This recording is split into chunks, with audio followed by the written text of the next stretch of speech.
నాయన మరి మా ప్రభువా మా తల్లి కోరికను ఆదియు అంతమై మీరే మా ప్రభువా మీ నా మహిమార్థమై జరిగించుకొని మా తండ్రి మీ కార్యము ఈ యొక్క స్థలం జరుగులాగున సహాయం చేయమని ఓ దేవా తండ్రి మీ నామం పేట నా ప్రభువా మీరు ఏర్పాటు చేసుకున్నటువంటి దాసుని మా ప్రభువా మీరు మీ యొక్క ఆత్మతో నింపి పరలోకంలో మా తండ్రి మీ మాటలు దయచేసి తండ్రి ఆ యొక్క వాక్య ఆధారంతో మేము కొంత సమయం మా దేవ మీ సన్నిధిలో మా ప్రభువా మేము తండ్రి ప్రార్థించుకోవడానికి చూపి సహాయం చేయమని ఓ దయగల తండ్రి ఈ సమయంలో మా ప్రభువా మా దేవ మీ యొక్క చిత్తం ఇక్కడ నెరవేర్చుకొని మీ నామాన్ని మహింపరచుకుంటున్నారు కాకని పాడుకునే పాటల ద్వారా జీవాక్య మూలంగా మీ నామం మహింపరచుకోండి ఓ దేవాస్ తండ్రి ఈ కోరికను ఆదియు అంతమై మీరే ఉండి మీ శిరసత్వంపై కోరికను నడిపించి మీ నామం మహింపరచుకుంటున్నారు కాకని దైవదాసుడు భక్త సింగారు మూలంగా తండ్రి మీరు మాకు ఇచ్చిన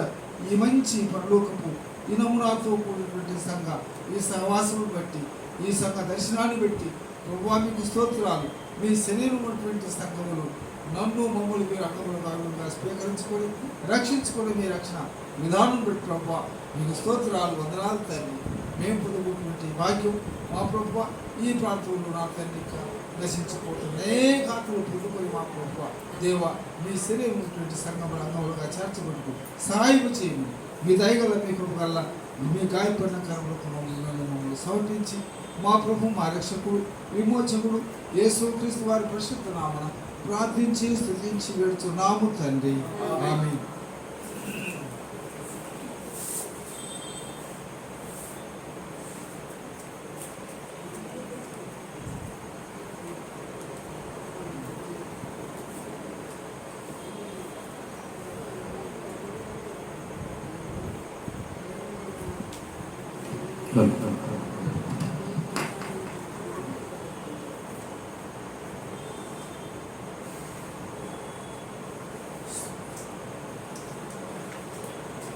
Please.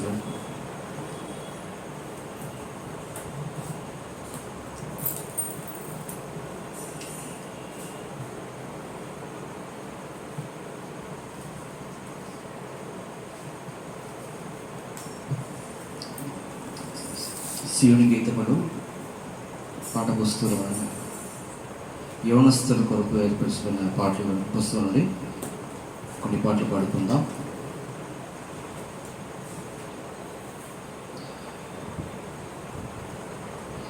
పాట సంఖ్య 167.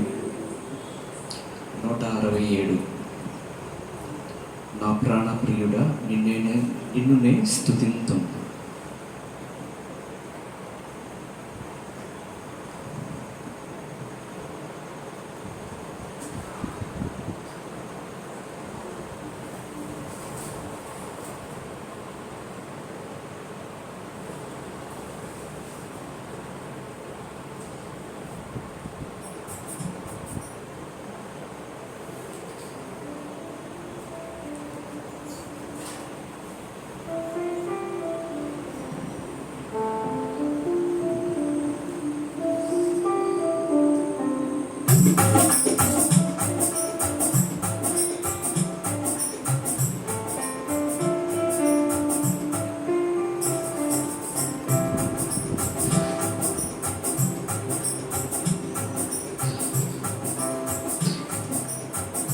ప్రాణప్రియుడా నిన్నునే స్తుతింతుం. నరుదియారా నిన్నునే కనపరతుం. నా నిరీక్షణకు ఆధారం నీవే. నా నిరీక్షణకు ఆధారం నీవే. ఎల్లకాలం నిన్నే ఆనందింతుం. ప్రాణప్రియుడా పాప శాపములు నన్ను చుట్టుముట్టి నిత్య నాశనముకు చేరువ కాగా. పాప పాశములు నన్ను చుట్టుముట్టి నిత్య నాశనముకు చేరువ కాగా. పావనుడేసు నా కట్టు త్రించా. పావనుడేసు నా కట్టు త్రించా. సిలువలో బలియాయే.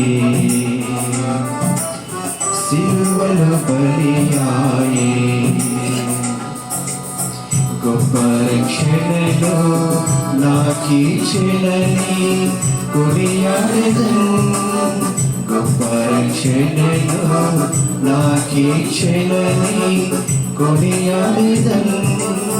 నా ప్రాణ ప్రియుడా నాదు జీవిత యాత్రలో నాకు జీవపు వెలుగు నీవైతివి. నాదు జీవిత యాత్రలో నాకు జీవపు వెలుగు నీవైతివి. నాదు కష్ట సమయంబులలో నాదు కష్ట సమయంబులలో ఆశ్రయదుర్గమైతివి. ఆశ్రయదుర్గమైతివి. నాదు కాపరివై జీవ మార్గములో నడిపితివే. నాదు కాపరివై జీవ మార్గములో నడిపితివే. నా ప్రాణ ప్రియుడా అలలు నన్ను ముంచజుజినను బలుడేసు భయ పడవద్దనెను. అలలు నన్ను ముంచజుజినను బలుడేసు భయపడవద్దనెను. తల్లడిల్లకుండా స్థిరపరచే నన్ను. తల్లడిల్లకుండా స్థిరపరచే నన్ను. కల సాక్షిగా నిలిపే. కల సాక్షిగా నిలిపే.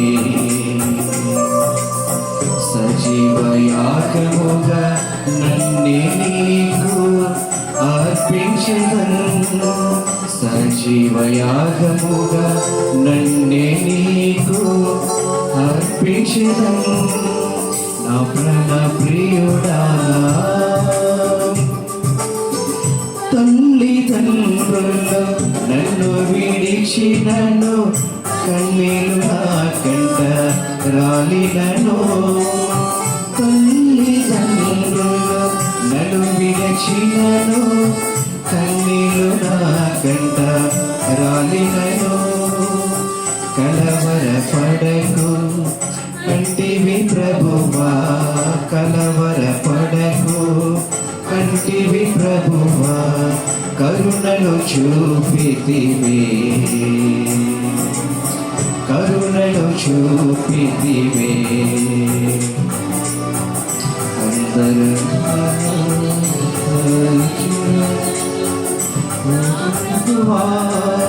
కరములు జోడించి పూజించెద నిన్ను నా ప్రభువా. నా ప్రాణ ప్రియుడా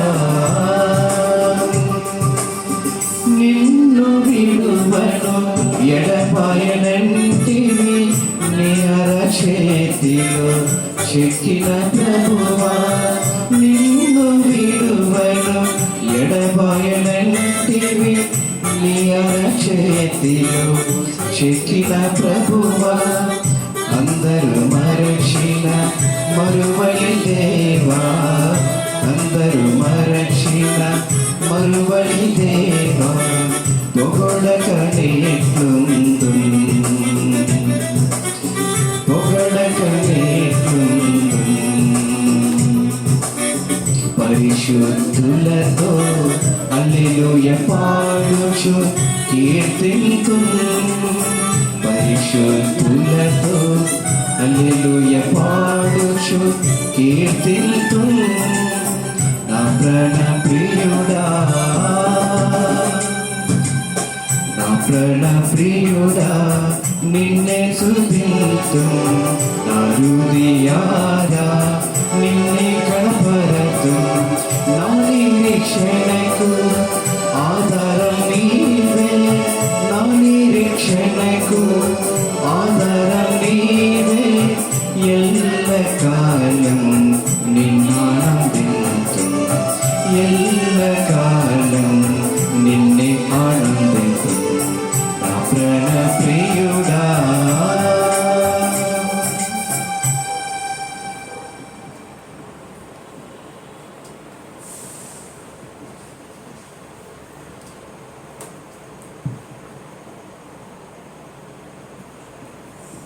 పాట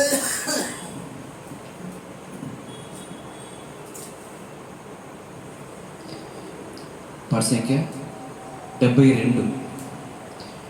పాట సంఖ్య 72. మనకు జీవము యేసు ప్రభు ప్రత్యక్షమైనప్పుడు.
మనకు జీవము యేసు ప్రభువు ప్రత్యక్షమైనప్పుడు ప్రత్యక్షమవుదుము ఆయన మహిమలో. మనకు జీవము యేసు ప్రభువు ప్రత్యక్షమైనప్పుడు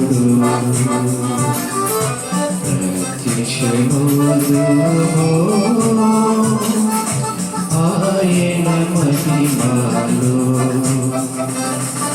ఆదియంతము ప్రభు యేసే అదృశ్య దేవుని స్వరూపుడు. ఆదియంతము ప్రభు యేసే అదృశ్య దేవుని స్వరూపుడు. అన్నిటినీ నిర్వహించెను, అన్నిటినీ నిర్వహించెను. అద్భుత యేసునికే స్తోత్రము. అన్నిటినీ నిర్వహించెను. అద్భుత యేసుకే స్తోత్రము. మనకు జీవము యేసు ప్రభువు ప్రత్యక్షమైనప్పుడు ప్రత్యక్షమవుదుము ఆయన మహిమలో. ప్రభు యేసు మరణించెను విభుడు సర్వలోకముకై. ప్రభు యేసు మరణించెను విభుడు సర్వలోకముకై. ప్రభువిలలో జీవమిచ్చెను, ప్రభువిలలో జీవమిచ్చెను. అపయునికి స్తుతి పాడెదము. ప్రభువిలలో జీవమిచ్చెను. అపయునికి స్తుతి పాడెదము. మనకు జీవము యేసు ప్రభువు ప్రత్యక్షమైనప్పుడు ప్రత్యక్షమవుదుము ఆయన మహిమలో. లోకముకై జీవించక లోకేశునకై జీవించుచు. లోకముకై జీవించక లోకేశునకై జీవించుచు. సాతానుపై జయముందుచు, సాతానుపై జయముందుచు. వీగతు ప్రేమిదము స్తుతితో సాతాను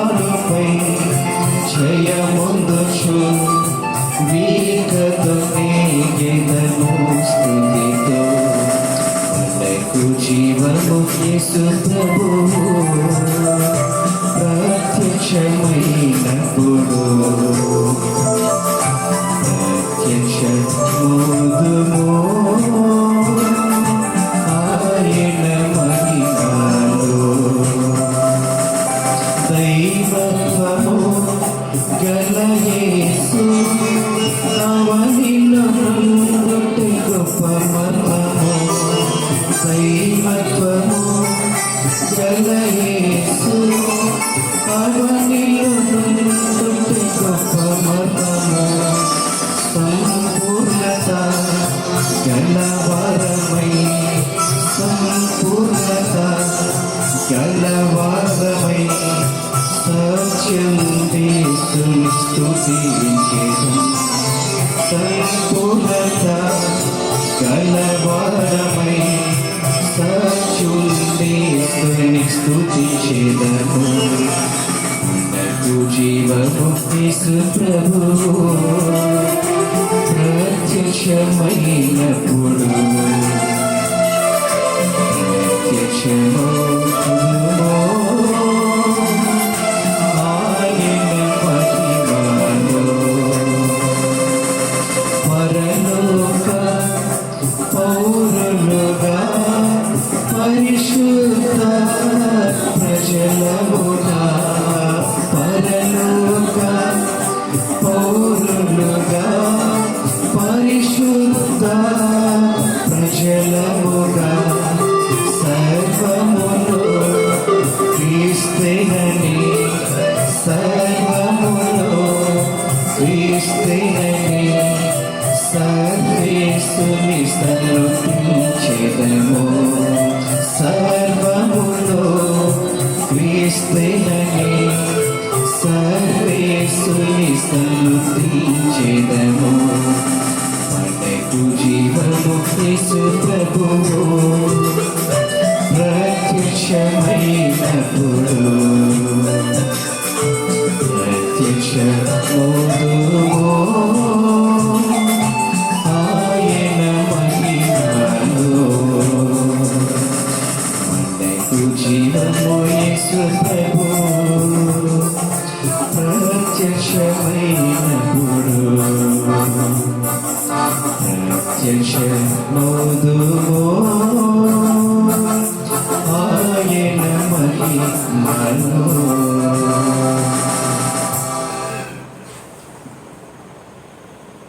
పడుకుందాం.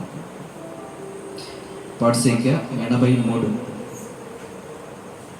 పాట సంఖ్య 83 ప్రభువుకు తగినట్టు పృథివీలో ప్రియుడ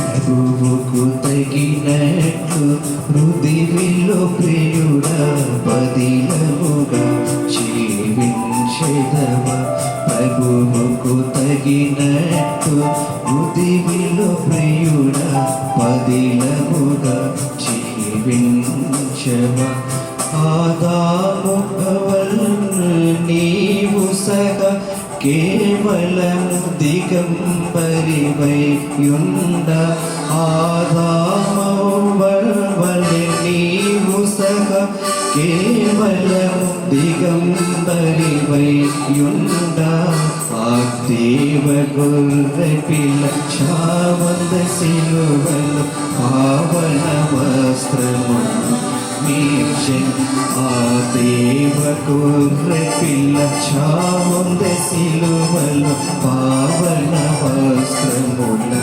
మీర్చెన్ ప్రభువుకు తగినట్లు పృథివిలో ప్రియుడా పదిలముగా జీవించవా ప్రభువుకు తగినట్లు పృథివిలో ప్రియుడా పదిలముగా జీవించవా శ్రేష్ఠ బలినిచ్చి ఏ పేరు సర్వ సృష్టికర్త సాక్ష్యం పొందే శ్రేష్ఠ బలినిచ్చి ఏ పేరు సృష్టికర్త యొక్క సాక్ష్యము పొందే అట్టి సాక్ష్యము పొందను అవనిలో ప్రియుడా అత సాక్షిగా నీవుండేదవా అట్టి సాక్ష్యము పొందను అవనిలో ప్రియుడా అత సాక్షిగా నీవుండేదవా ప్రభువుకు తగినట్లు పృథివిలో ప్రియుడా పదిలముగా జీవించవా ప్రభువుకు తగినట్లు పృథివిలో ప్రియుడా పదిలముగా జీవించవా ప్రభు ఎడుగు చాడలను పరికించి ప్రభు కనుకూలముగా నడచినచు ప్రభు ఎడుగు చాడలను పరికించి ప్రభు కనుకూలంబుగా నడచినచు ఆలోకుమలే ఆరెండవ మరణము ఉందక ప్రభుతో నుండెదము ఆలోకుమలే ఆరెండవ మరణము ఉందక ప్రభుతో నుండెదము ప్రభువుకు తగినట్లు పృథివిలో ప్రియుడా పదిలముగా జీవించవా ప్రభువుకు తగినట్లు పృథివిలో ప్రియుడా పదిలముగా జీవించవా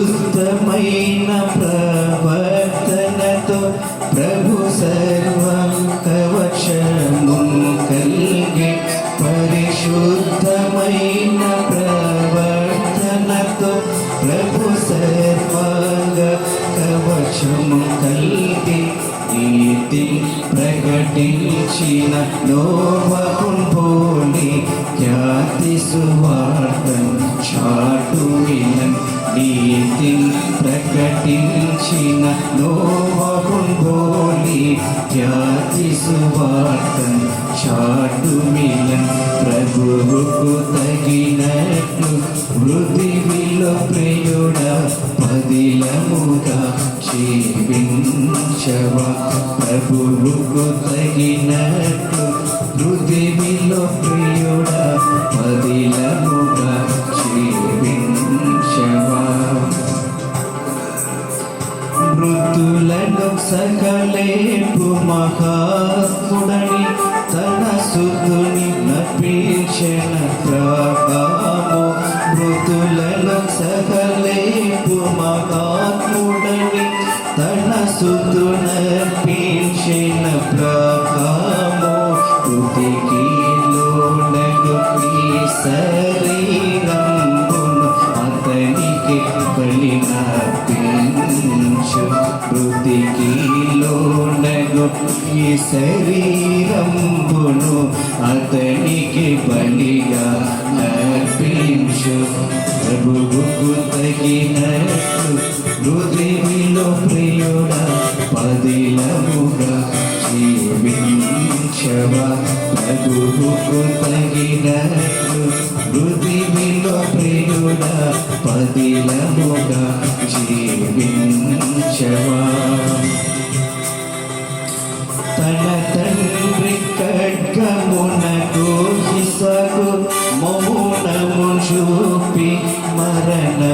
గోరే తన తండ్రి ఖడ్గమున్న వీస్తాకు మౌనము చూపి మరణము గోరే కడు శ్రమ కాలములు ఖండించే ఖడ్గము ముంగిట నీవట్లుండెదవ కడు శ్రమ కాలములు ఖండించే ఖడ్గము ముంగిట నీవట్లుండెదవ ప్రభువుకు తగినట్లు పృథివిలో ప్రియుడా పదిలముగా జీవించవ ప్రభువుకు తగినట్లు పృథివిలో ప్రియుడా పదిలముగా జీవించవా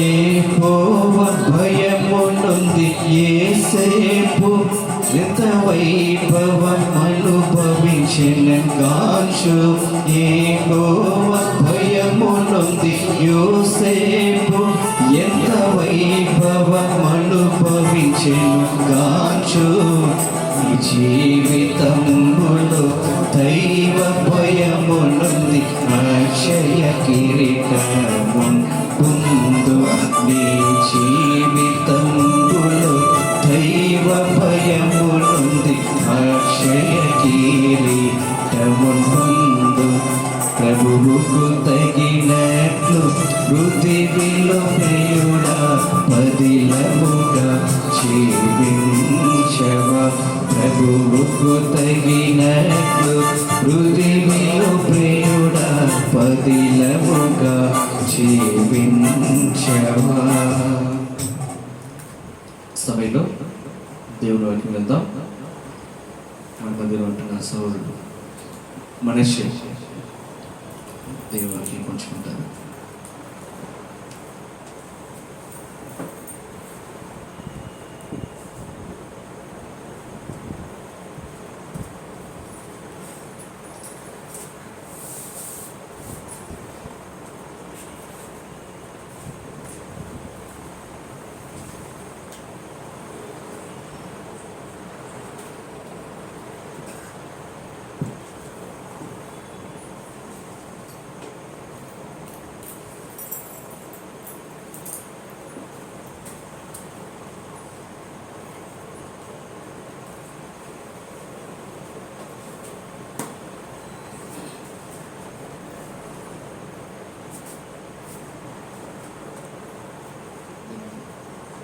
రైతులు దినముగా ప్రభు యొక్క దేవుని యొక్క లేఖన భాగం నుంచి కొన్ని వాక్యాలు మనం ధ్యానించుకుని మనము ఇప్పుడు ముగించుకుందాం. పరిశుద్ధ గ్రంథం నుంచి సామెతలు రాసిన పత్రిక 28వ అధ్యాయము 13వ వచనము మనమందరం కూడా కలిసి చదువుకుందాం. మనకు తెలిసిన భాగము సామెతలు 28వ అధ్యాయము 13వ వచనము మనమందరం కూడా కలిసి చదువుకుందాం. నా అక్కడ 6వ బైబిల్ ఉంది, నేను 6వ చదువుతాను. మీ యొక్క సొంత భాషలో మీరు చదువుకుంటారు. 28:13 தன் பாவங்களை மறைக்கிறவன் வாழ்வடைய மாட்டான், அவைகளை அறிக்கை செய்து விட்டுவிடுகிறவனோ இறக்கம் பெறுவான். ప్రభుదామే మనం చదువుకున్న లేఖన భాగం నుంచి మనతో మాట్లాడదాని కొరకు మనం చిన్న ప్రార్థన చేసుకుందాం.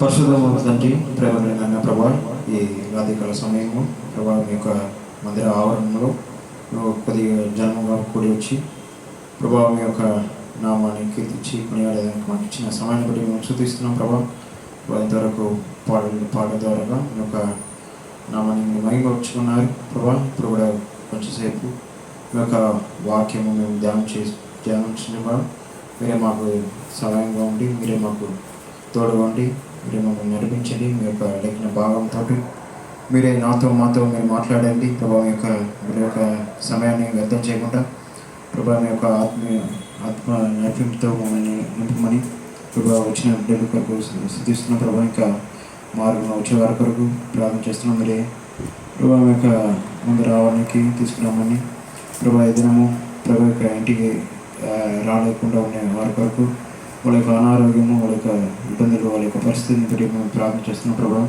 వాళ్ళ యొక్క ఇబ్బందులన్నీ కూడా మీరు తీసివేసి ప్రభా, యెహోవా మందిరానికి వెళదామని ఇప్పుడు ఎంతో సంతోషంతో వెళ్ళానని చెప్పి దావీదు రాజుతో ప్రభా మేము కూడా కలిసిన వారు మేము యొక్క మందిర ఆవరణకు వచ్చేదానికి మీరే మాకు సాయం చేయమని ప్రభా.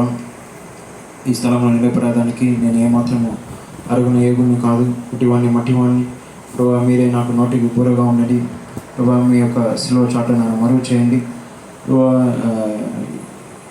మనిషి రీతిగాను ప్రభా, సొంత తలంపులో ఏ మాట రాకుండా ప్రభా మీ యొక్క ఆత్మ యొక్క నడిపింపులో ప్రభా నన్ను మమ్మల్ని నింపమని ప్రభా. మీ యొక్క సన్నిధి, మీ యొక్క ప్రభా, మీ యొక్క ప్రశ్న మేము గ్రహించడానికి మీరే మాకు సాయం చేయమని, మా యొక్క బ్రతుకు మేము బాగు చేయటకు ప్రభా, మా యొక్క జీవితంలో ఆత్మ జీవితంలో మేము ముందుకి కొనసాగుతూ వెళ్ళేదానికి మీరే మాకు సాయం చేయమని ప్రభా. నన్ను తగ్గించుకుంటూ మిమ్మల్ని హెచ్చించుతూ ఇచ్చిన ప్రాంతంలో యేసుక్రీస్తు నామం పెట్టి అడిగి వేడుకుంటున్నాను తండ్రి, ఆమేన్.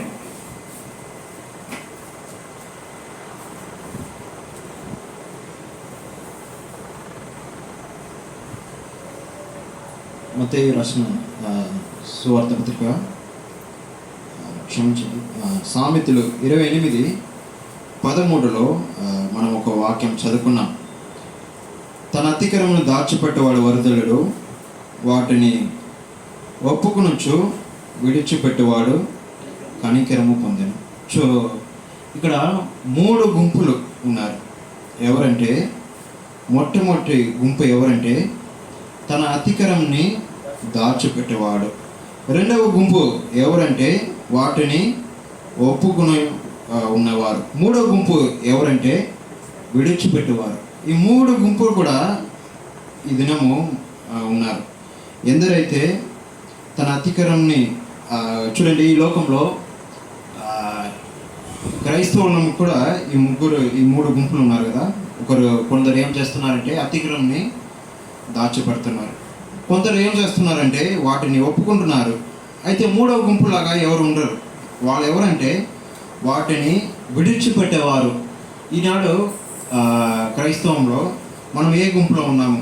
మన అతిక్రమాన్ని మనం దాచిపెట్టేవారంగా ఉంటున్నామా? వాటిని ఒప్పుకునే వారు మాత్రమే ఉంటున్నామా? చూడండి, యూదా ఇస్కరియోతు దేవుడు ఆ శిలువలో వేయబడినప్పుడు దేవుడు ఒక కార్యాన్ని చూసి పశ్చాత్తాపపడిండు కాబట్టి, అయితే తన అతిక్రమాన్ని కొరకు వాడు యూదా ఇస్కరియోతు పశ్చాత్తాపపడాడు కానీ వాటిని ఒప్పుకోలేదు, వాటిని విడిచిపెట్టలేదు. చూడండి, మన పరిశుద్ధ గ్రంథం నుంచి కొన్ని ఉదాహరణలు మనం చూసుకుందాం.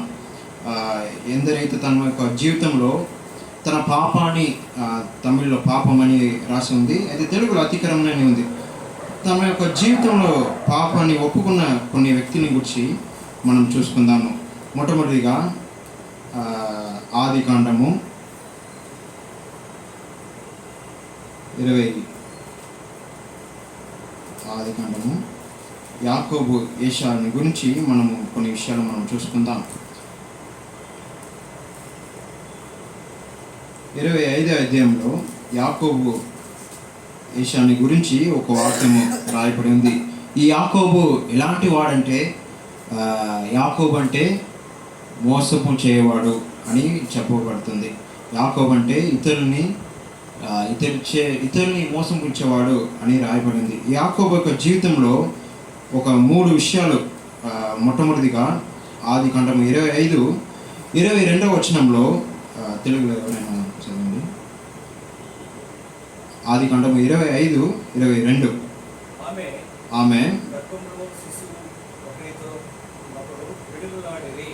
చాలా గర్భంలో శిశువు ఒకరితో ఒకడు పెనుగులాడిరి. చూడండి, కడుపులో ట్విన్స్ ఉన్నప్పుడు వాళ్ళు కడుపులోనే కొట్టుకుంటారనట, పెనుగులాడుతుంటారట. తమిళ్లో బాగా రాయబడింది, మోదుకుని ఉంటారనట.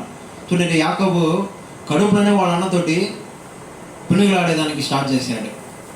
అక్కడితో ఆగాడా? అక్కడితో ఆగల. చూడండి, ఇక్కడ 25వ అధ్యాయంలో 26వ వచనంలో ఇక్కడ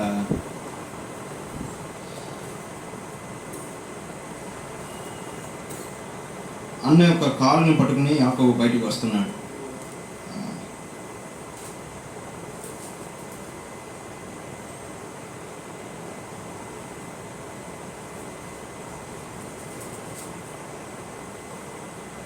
చూడండి ఆ వాక్యము.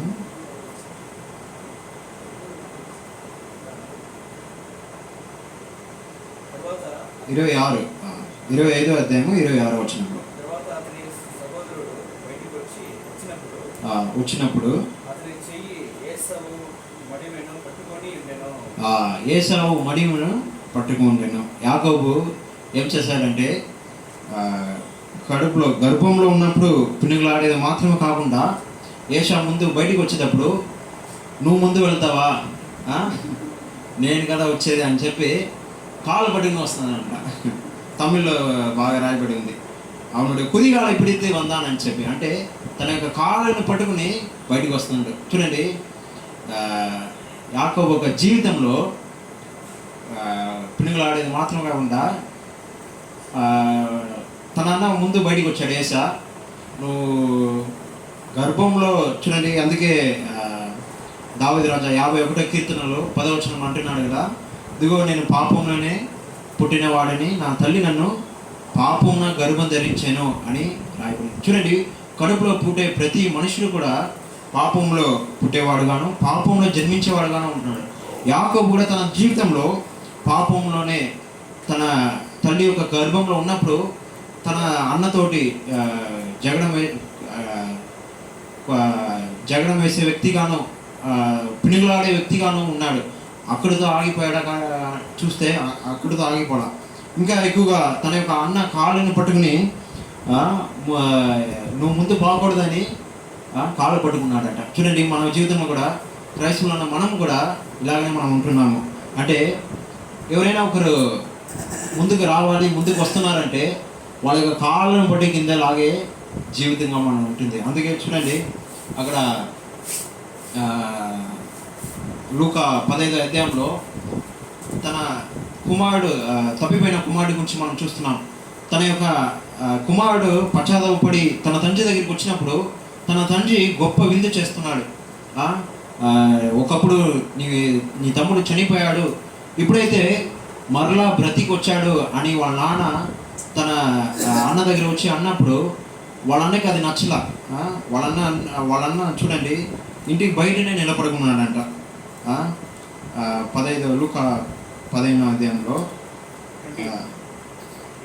28లో అయితే అతడు కోపపడి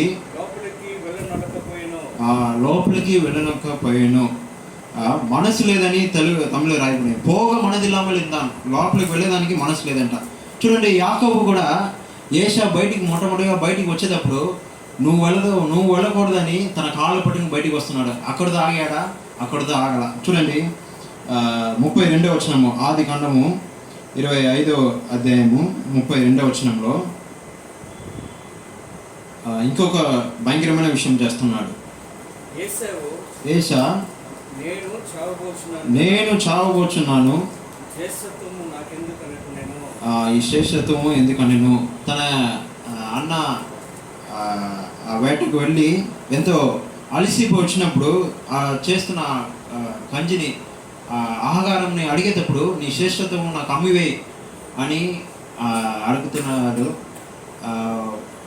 ఈ అన్నం నాకు కొద్దిగా ఇవ్వమని అడిగితే యాకోబు ఒకవేళ ఇలాగా అన్నీ ఉండొచ్చు, తన అన్నే కదా, తన అన్నకి ఇస్తే ఏమవుతుంది, ఏమైనా తగ్గిపోతాడా? చూడండి, తన అన్న పక్షముగా ఎలాంటి ప్రేమ లేని వ్యక్తిగా యాకోబు జీవించేవాడుగా ఉంటున్నాడు. చూడండి, ఒక వాక్యము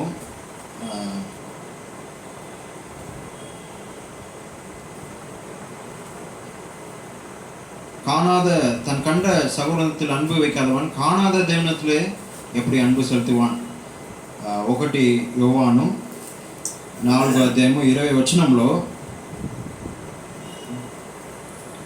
தேவனத்தில் அன்பு கூறுவன் என்று ஒருவன் சொல்லியும் தன் சகோதரனை பகைத்தால் அவன் பொய்யன்.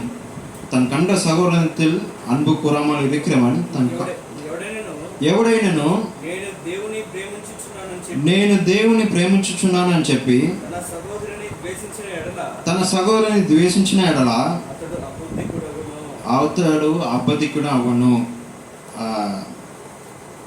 తాను చూసిన తన సహోదరుని తాను చూసిన తన సహోదరుని ప్రేమింపిన వాడు తాను చూడని దేవుని ఎలా ప్రేమింపగలడు? చూడని దేవుని ఎలా ప్రేమించను. చూడండి, తోడు పుట్టిన సహోదరైన ఏషా దగ్గర ఈ యాకోబు ప్రేమ చూపించలేని వ్యక్తిగా ఉన్నాడు. అదే కరెక్ట్ అయిన సమయం అని చెప్పి కడుపులో పునుగులాడే వ్యక్తి, బయటికి వచ్చేటప్పుడు కాలు పట్టుకుని వచ్చిన వ్యక్తి, వచ్చిన తర్వాత అంత అక్కడితో ఆగిపోకుండా ఈ శ్రేష్ఠత్వాన్ని తన సహోదరుని మోసపుచ్చుకుని ఎలాగైనా అది తీసుకోవాలని చెప్పి కడుపులోనే అతడు ఆలోచించాడేమో. లోపలనే ఆలోచించి బయటకు వచ్చినాక నేను ముందుకు రావాల్సిన అయితే నువ్వు వచ్చి ఆ శ్రేష్ఠత్వం తీసుకున్నావు, అయితే బయటకు వచ్చినాక అది వదిలిపెట్టినావు, ఎలాగైనా నేను అది తీసుకుంటానని చెప్పి ఆ కార్యము యాకోబు తంత్రంగా తీసుకుంటున్నాడు. ఆ శ్రేష్ఠత్వాన్ని తన అన్న దగ్గర నుంచి తీసుకుంటున్నాడు. అక్కడితో ఆగిపోయాడా? అక్కడితో ఆగిపోయా. ఇంకా 27వ అధ్యాయంలో ఇంకా ఎక్కువగా వెళుతున్నాడు.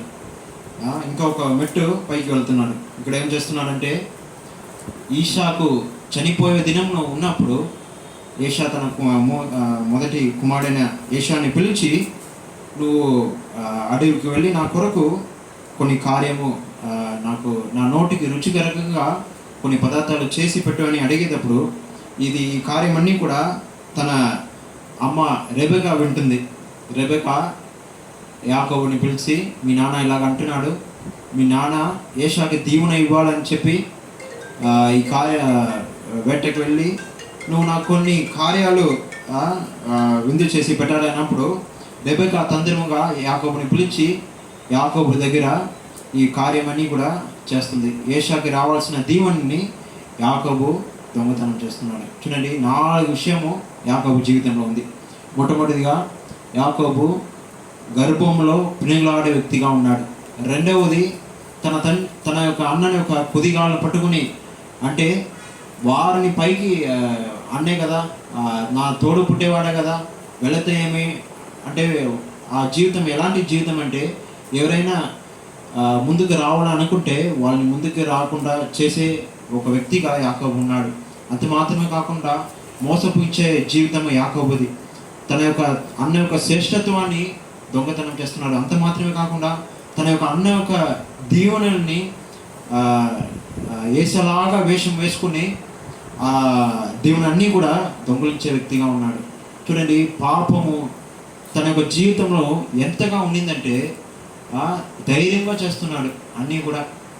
మనము హెబ్రీయులు రాసేటప్పుడు అబ్రహాము, ఈసాకు, యాకోబు వీళ్ళు ముగ్గురు కూడా ఒకే గుడారంలో నివసించేవారుగా మనం చూస్తాము. అబ్రహాము తన దేవుడి దగ్గర ఎంత విశ్వాసం కలిగి వ్యక్తిగా ఉన్నాడని, తన తాత ఎంత విశ్వాసం వ్యక్తి అని యాకోబుకి తెలుసు. అందుకే అక్కడ బెత్తేలుకి వెళ్ళేటప్పుడు ఆ బెత్తేలులో ఆ బలి ఎట్లా చెల్లించాలి, అక్కడ నూనె ఎలాగ పోయాలని ఈ కార్యం అంతా ఎక్కడ నేర్చుకున్నాడంటే అబ్రహాము దగ్గర నేర్చుకున్నాడు. అయినా కూడా ఆ దేవుని ఎరిగిన వ్యక్తిగా ఇవి యాకోబు ఉన్నప్పటికీ కూడా తన జీవితంలో పాపము ఉన్నింది. ఈ పాపం వల్ల ఏం జరిగిందంటే, చూడండి, ఇప్పుడు ఈషాకు ఏషా అనుకుంటున్నాడు, మా తండ్రి యొక్క దుఃఖ దినం వస్తుంది, అప్పుడు యాకోబుని చంపివేస్తానని అనుకున్నాడు. వెంటనే రెబెకా తన తండ్రి దగ్గర ఈషాకు దగ్గర చెప్పి తన మామ ఇంటికి నువ్వు వెళ్ళిపో అని చెప్పి అక్కడికి పంపిస్తుంది. ఈ కార్యమన్నీ కూడా వాడు చేసి యాకోబు వెళ్ళిపోతున్నాడు. వెళ్ళిపోయినప్పుడు ఇక్కడ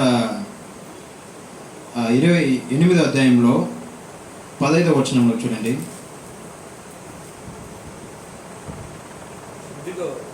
ఇదిగో నేను నీకు తోడై ఉండి నీవు వెళ్ళి ప్రతి స్థలమందు నిన్ను కాపాడవచ్చు, ఈ దేశం నిన్ను మళ్ళా రప్పించదను. ఇక్కడ ఒక చిన్న ప్రార్థన చేస్తున్నాడు. తన పాపాన్ని బట్టి వచ్చిన భయం ద్వారాగా ఏం చేస్తున్నాడంటే, బెత్తేలు అనే ఒక స్థలంలో ఒక ప్రార్థన చేస్తున్నాడు. ప్రార్థన చేసి, ప్రభువా నాకు వేసుకునే దానికి బట్టలు, తినేదానికి ఆహారము, ఉండేదానికి చోటు ఇస్తే నువ్వు నాకు దేవుడుగా ఉంటాడు. అంటే యాకోబు యొక్క జీవితంలో తను చేసిన పాపాన్ని బట్టి పశ్చాత్తాపలేదు. ఏం చేస్తున్నాడంటే దానికి మారుగా దీవెన అంటే నన్ను ఆశీర్వదించండి. అనేక మార్లు సౌలు కూడా అలాగనే జీవించాడు. సమూయేలు చేయాల్సిన బలిని సౌలు తునికరంగా చేసి నీ రాజ్యం నీ కాడి నుంచి దేవుడు తీసుకున్నాడు అన్నప్పుడు ఈ ప్రజలు ఎదుట నన్ను ఘనపరచండి అని చెప్పి తాను చేసిన పాపానికి పశ్చాత్తాప పడకుండా నన్ను ఘనపరచండి. అక్కడ 1 సమూయేలు 15 అధ్యాయంలో అది చదువుతున్నాము. నన్ను ఘనపరచండి, ప్రజలు ఎదుట నన్ను ఘనపరచండి అని ఒక మాట అంటున్నాను. చూడండి, యాకోబు తాను చేసే పాపానికి పశ్చాత్తాప పడకుండా దేవుడి దగ్గర ఈ ప్రార్థన చేస్తున్నాడు. ఈ స్థలంలో నేను వెళ్తున్నాను, నాకు తినేదానికి ఆహారము, వేసుకునేదానికి బట్టలు, ఉండేదానికి చోటు ఇస్తే మీరు నాకు దేవుడుగా ఉంటారు. అంటే గత కాలంలో తను చేసిన పాపాన్ని తప్పు ఏదో అది ఒప్పుకోలేదు. చూడండి, మన జీవితంలో అనేక మార్లు మనం చేస్తున్న కార్యము మనము గ్రహించలేకుండా పోతున్నాము. మనిదనాగపట్టవన్, మందబుద్ధివులవన్, అవన్ మరకర గుణములవన్, అంటే మర్చిపోయే వ్యక్తిగా వాడు ఉంటున్నాడు. చూడండి, అయితే దేవుడు యాకోబుని విడిచిపెట్టలేదు. 20 సంవత్సరము యాకోబుతో ఉన్నాడు. అంటే దేవుడు యాకోబుతో ఉన్నాడు కానీ యాకోబు దేవుడితో లేడు. తన జీవితంలో అన్ని దీవెన పొందుకుంటున్నాడు. 4 భార్య, 13 పిల్లలు, క్యామల్స్ అంటే ఆవులు, పశువులు, మేకలు అన్నీ సంపాదించుకుని వస్తున్నాడు. ఇప్పుడు 32వ అధ్యాయంలో వచ్చినప్పుడు ఇప్పుడు తన మళ్ళీ తిరిగి తన యొక్క తండ్రి ఇంటికి వస్తున్నాడు. 20 సంవత్సరాల మునుపు ఏ స్థలం నుంచి పారిపోయాడో ఆ స్థలానికి మరలా వస్తున్నాడు. 32వ అధ్యాయంలో మనము ఈ కార్యం మనం చదివేటప్పుడు యాకోబు మరలా తన కానాన్ దేశానికి తిరిగి రావాలని వస్తున్నాడు. వచ్చేటప్పుడు ఏషాకి ఈ సంగతి తెలిసింది. ఏషా 400 మందిని తీసుకుని యాకోబు చూడాలని వస్తున్నాడు. ఇప్పుడు యాకోబుకు ఒక భయం. చూడండి, పాపం చేసే వ్యక్తికి భయం ఉంటుంది. తాను చేసిన పాపము మర్చిపోలేదు, తన అన్నకి విరోధంగా చేసిన పాపము మర్చిపోలేదు. అది యాకోబుకి జ్ఞాపకం వచ్చినప్పుడు ఈ స్థలంలో యాకోబు ఇప్పుడు ఒక ప్రార్థన చేస్తున్నాడు. 20 సంవత్సరం దాకా ఈ 28వ అధ్యాయం నుంచి 32 దాకా మీరు చూస్తే ఏ స్థలంలో కూడా యాకోబు దేవుని చూసి మొరపెట్టాడు. No fellowship, no communion with God, అంటే ఎలాంటి ఐక్యము దేవుడితో లేదు, ఎలాంటి ప్రార్థన దేవుడితో లేదు, ఎలాంటి ఆరాధన దేవుడితో లేదు. యాకోబు లాగానే జీవించాడు, మోసపు చేసేవాడుగానే జీవించాడు. లాబాను దగ్గర నుంచి తన మామ దగ్గర నుంచి మేకలన్నీ కూడా తంత్రంగా తన వైపు తీసుకుంటున్నాడు. అక్కడ ఆ కన్సీవ్ అయ్యేటప్పుడు ఆ మేకలు కన్సీవ్ బాగా తంత్రంగా అది ఎలాగ కన్సీవ్ అయ్యి బలమైనది అన్నీ కూడా తన మామ దగ్గర నుంచి తీసుకున్నాడు. అంటే తన కోసమే జీవించే వ్యక్తిగా యాకోబు ఉన్నాడు. 20 సంవత్సరం తర్వాత మరలా వచ్చేటప్పుడు ఇప్పుడు తనకి ఒక భయం వస్తుంది. పాపం ఎప్పుడైతే 20 సంవత్సరాల మునుపు పాపం చేశాడో 20 సంవత్సరం తర్వాత తన అన్న వస్తున్నాడని విన్నప్పుడు ఆ యాకోబుకు ఒక భయం వస్తుంది. ఇప్పుడు దేవుడితో పోరాడే వ్యక్తిగా ఉంటున్నాడు. చూడండి, 20 సంవత్సరాల దాకా ఎలాంటి ఐక్యత లేదు. అనేక మార్లు మనము దీవెన పొందుకుంటున్నామంటే దేవుడు ఇచ్చే దీవెన వల్ల మనం ఏమవుతున్నామంటే ఆ ఫెలోషిప్ని,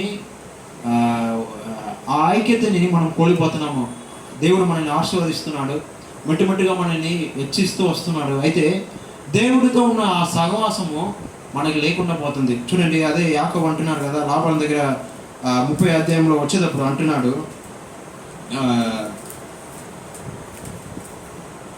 31:41 అంటున్నాడు.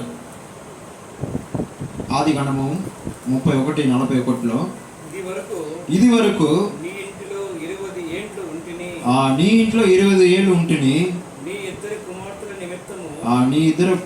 నిమిత్తము 14 ఏళ్లను నీ మంద నిమిత్తము 6 ఏళ్లను తన కొరకు పని చేసే వ్యక్తిగా యాకోబు దాదాపు 20 సంవత్సరం దాకా తన కొరకే జీవించాడు.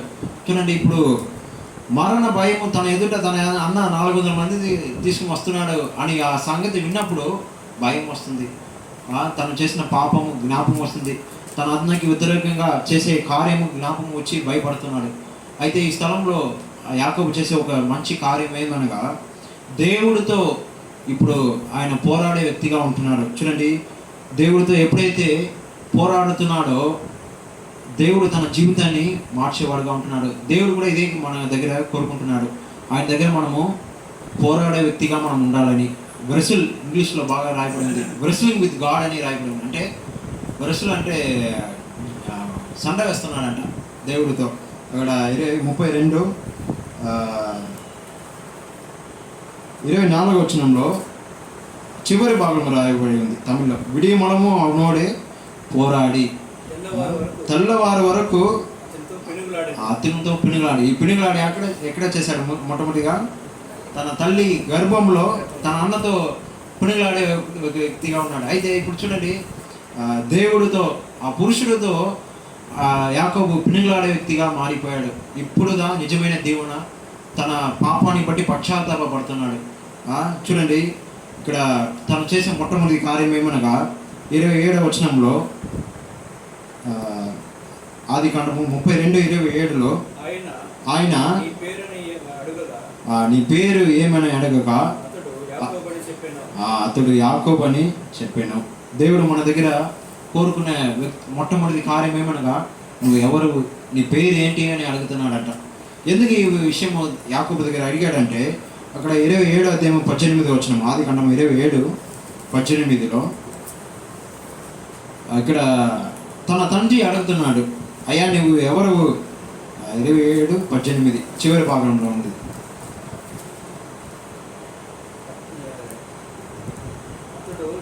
అతడు నీవు ఎవరు అని అతనితో అడిగాడు. ఈశాకు యాకోబు దగ్గర నువ్వు ఎవరు అని అడిగితే అప్పుడేమంటున్నాడు, నేను నీ మూత కుమారుడైనా ఏషా అని అంటున్నాడు. అయితే ఈ స్థలంలో నువ్వు ఎవరు అని దేవుడు అడిగేటప్పుడు యాకోబు ఏమంటున్నాడంటే నేను యాకోబు, నిజం చెప్తున్నాడు. చూడండి ప్రియులారా, పాపంని బట్టి అబద్ధికుడిగా ఉన్న ఒక మనిషి దేవుడి దగ్గర అలాగ మనం ఉండలేము. దేవుడి దగ్గర మనం అబద్ధం చెప్పగలమా? దేవుడికి అసాధ్యమైన కార్యము ఒకటి ఉంది, అదేమంటే దేవుడు అబద్ధం చెప్పలేడు.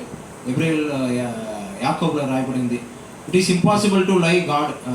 దేవుడి చేత దేవుడికి అబద్ధం చెప్పేది ఆయనకి అది ఇంపాసిబుల్ అంట, అది ఆయన చేయలేడంట. అన్ని కార్యం దేవుడు చేశాడు. అయితే ఒకే ఒక కార్యం చేయలేని కార్యం ఏమనగా దేవుడు వల్ల అబద్ధం మాట్లాడలేడు.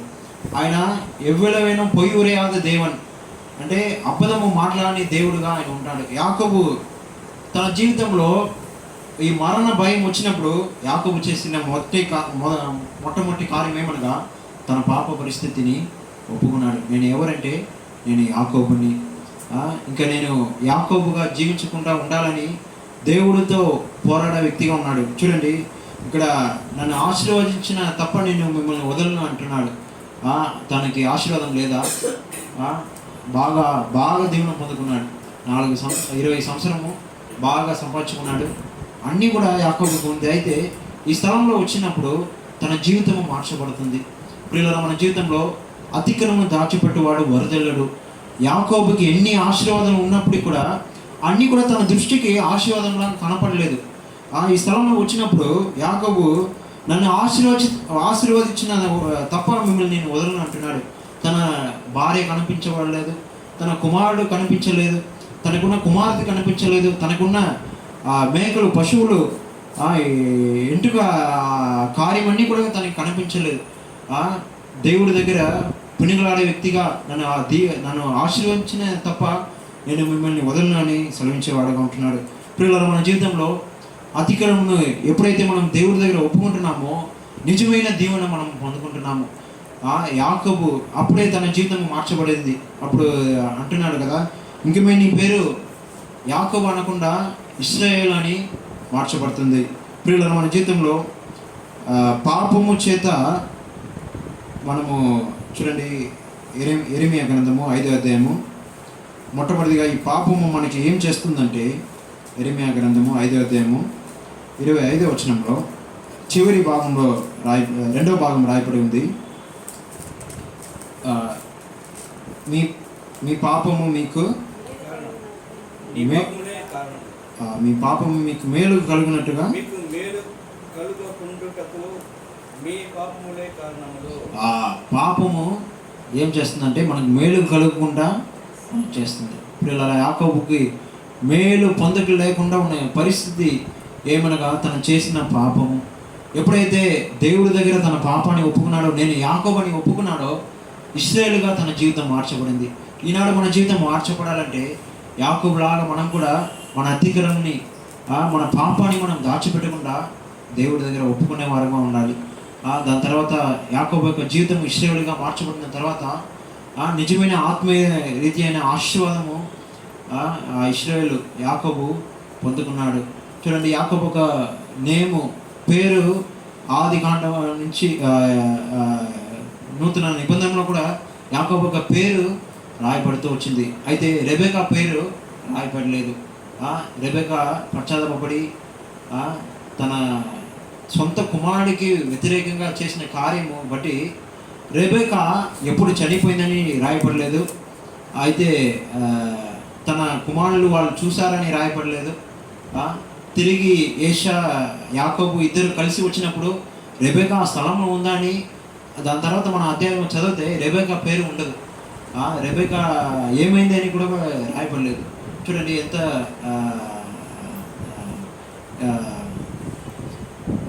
ఎవరో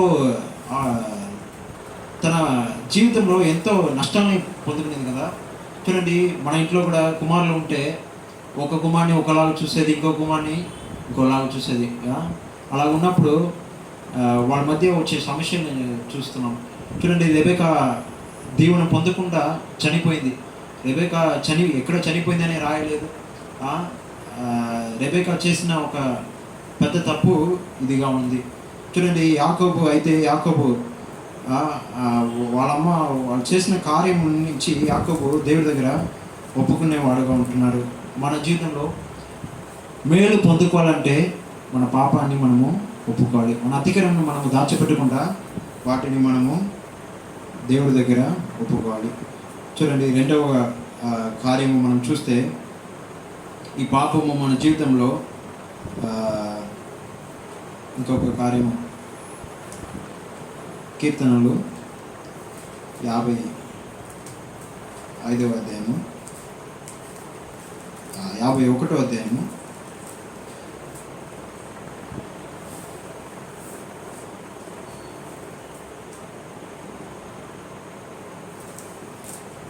12వ వచనం. కీర్తనలు 51:12. నీ రక్షణ ఆనందము నాకు మరలా పుట్టించుము. నీ రక్షణ ఆనందము మరలా నాకు పుట్టించము. సమ్మతి గల మనస్సు నాకు కలుగు చేసి నన్ను దృఢపరచము. ఈ సంగతి మనకి బాగా తెలుసు. అక్కడ 51వ కీర్తన అక్కడ పైన టాపిక్ ఇచ్చారు కదా, పైన బత్షెబ దగ్గర దావీదు తెలుగులో రాసిందా, పాపంలో పడిన పిమ్మట నాతాను ప్రవక్త వచ్చి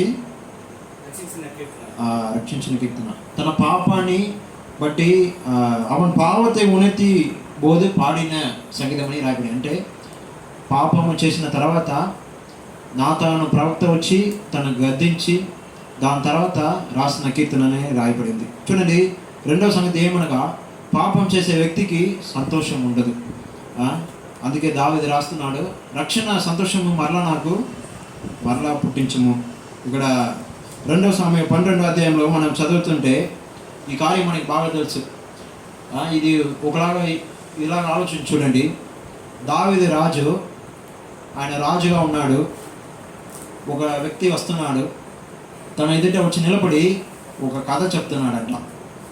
అయ్యా, ఒక ఊరిలో ఒక ధనవంతుడు, ఒక పేదవాడు ఉన్నాడు. ధనవంతుడు చాలా మేకలు ఉన్నాయి, అయితే పేదవాడికి ఒకే ఒక చిన్న గొర్రెపిల్ల ఉంది.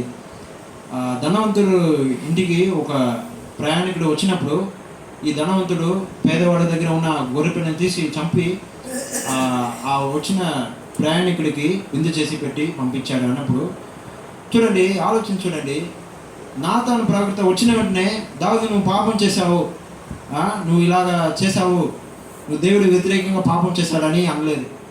వచ్చి ఒక కథ చెప్తున్నాడు. దావీదు అది కూర్చొని వింటా ఉన్నాడు. ఆ కథ ఏం కథ ఈయన చెప్తున్నాడని. నాతాను ఎంత ధైర్యంగా రాజు ఎదుట వచ్చి చెప్తున్నాడంటే, మనము ఒక వ్యక్తిని చూసి నువ్వు పాపం చేస్తున్నావని మనము చెప్పలేము. అలాంటి ధైర్యము మనకు ఉండదు. అయితే నాతాను ప్రవక్త దావీదు దగ్గర వెళ్ళి ఒక కథలాగా ఆయనకి చెప్పి ఆ గ్రహింపులకి తీసుకొస్తున్నాడు. వెంటనే దావీదు రాజా నువ్వే ఆ మనిషి అన్నప్పుడు దావీదు రాజా తను చేసిన ఎంత గొప్ప పాపం చేశాడని గ్రహించే వ్యక్తిగా దేవుడి వ్యతిరేకంగా నేను పాపం చేశానని చెప్పి ఒప్పుకునే వ్యక్తిగా ఉన్నాడు. చూడండి, పాపాన్ని బట్టి తన జీవితంలో ఆ సంతోషాన్ని కోల్పోయేవాడుగా ఉన్నాడు. దాని తర్వాత మనకి తెలుసు, బత్షెబ దగ్గర ఒక కుమారుడు పుట్టాడు. ఆ కుమారుడు కొరకు దావీదు ఏడుస్తున్నాడు. ఎందుకంటే దేవుడు ఆ కుమారుని కొట్టాడు. అది అసహ్యంగా మారిపోయి వ్యాధితో నిండి ఆ కుమారుడు చనిపోయే పరిస్థితి వెళ్ళింది. ఆ కుమారుడు వెళ్ళిన తర్వాత తనకి ఆహారం తీసుకొచ్చి ఇచ్చినా తినలేదు. అయ్యా మీరు తినండి అని ఎవరు ఆయనకి పోయి చెప్తారని తన పని మనిషి అనుకుంటూ మాట్లాడుతున్నారు. ఇన్ని కార్యమని కూడా జరుగుతుంది. తన జీవితంలో సంతోషము కోల్పోయిన ఒక వ్యక్తిగా దావీదు మారిపోయాడు. పిల్లల మన జీవితంలో మనం చేస్తున్న పాపము మనకి సంతోషము కలుగజేయదు. బక్సింగ్ అంకుల్ ఆయన ఒక బుక్ నేను చదివాను. ఆ బుక్లో ఆయన ఒక చర్చికి వెళ్ళాడంట. చర్చికి వెళ్ళినప్పుడు అందరూ చాలా సాడ్గా ఉన్నారంట. అంటే దుఃఖంతో వాళ్ళ ముఖం ఉందంట. ఈయన అప్పుడు కొత్తగా రక్షింపబడి చర్చికి వెళ్ళాడు. వీళ్ళు ఒకరు ముఖంలో కూడా నవ్వు కనపడలేదే, అందరూ ఎందుకు వీళ్ళు ఇంత డల్గా ఉన్నారు. ఆయన అనుకున్నాడంట, క్రైస్తవంలో వచ్చిన తర్వాత ఎప్పుడు మనం సంతోషంగా ఉండాలని, వీళ్ళు ఒకరి ముఖంలో కూడా నవ్వు లేదు, అందరూ దుఃఖంతో ఉన్నారు. ఆయన రక్షింపబడిన కొత్తలో ఈ కార్యం ఆయనకి తలంపులో వచ్చిందంట. అప్పుడు ఆయన అప్పుడు బైబిల్ చదివేటప్పుడు దేవుడు ఆయనకు ఒక అపోస్తలుల నడవడిలో సంతోషంగా ఉండుడి, మీరు ఎల్లప్పుడూ మీరు సంతోషంగా ఉండుడి అని ఆ వాక్యము రాయబడింది. దాని తర్వాత ఆయన మీ అపరాధమే మీకు దోషమును కలుగు చేయదును అని ఆ వాక్యం చదువుకున్నాడంట. చూడండి, ఒక వ్యక్తి రక్షింపబడిన తర్వాత ఎలాంటి కష్టము, ఎలాంటి ఇబ్బందులు, ఎలాంటి శోధన వచ్చినప్పుడు కూడా ఎల్లప్పుడూ సంతోషంగా ఉండాలంట. ఆ బుక్లో రాయబడింది. ఎప్పుడు కూడా బక్సింగ్ అంకులు చింతించిన తన జీవితంలో లేదు, కలవరపడుట్లా తన జీవితం లేదు, దుఃఖంతో ఉండే కార్యం తన జీవితంలో లేదు. నేను అది చదివేటప్పుడు నాకు ఎంతో ఆశ్చర్యంగా ఉంది. ఎట్టా ఒక వ్యక్తి వాళ్ళగా అలాగే జీవించగలరు.